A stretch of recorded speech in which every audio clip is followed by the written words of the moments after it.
बातमी मुंबईतून मंत्रालयाबाहेर पालकांचं मुलांसह आंदोलन सुरू आहे। एसएसपी आजाराने ग्रस्त असलेल्या मुलांच्या पालकांचं हे आंदोलन आहे। आरोग्य विभागाकडून उपचारात दिरंगाई होत असल्याचा आरोप होतोय।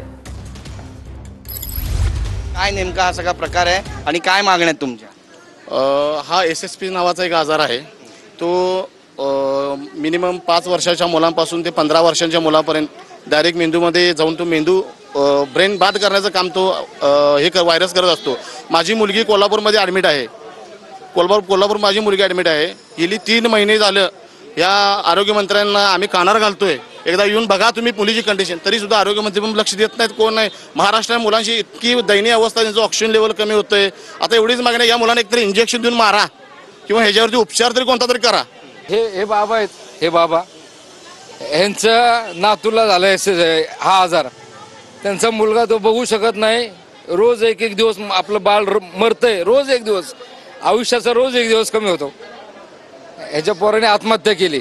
नाही बघू शकत सर, आम्ही नाही बघू शकत। एक तर आर्थिक व्यवस्था आमची अशी खराब झालेली की आम्ही आमच्या जमिनी विकल्या, घरं विकलीत, सगळं गेले आमचं। काय करायला पाहिजे सरकारने? काय तुम्ही आवाहन करू इच्छिता सरकारला? आमचं शासनाला एकच म्हणणं आहे, याच्यावर उपचार काढा, याच्यावर औषधं आणा, आमच्या पोरांना वाचवा।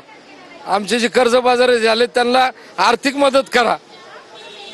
आम्ही तुमच्या संग भांडणं करायला नाही आलो, आमची पोरं वाचवा तुम्ही, आमचं काही म्हणणं नाही।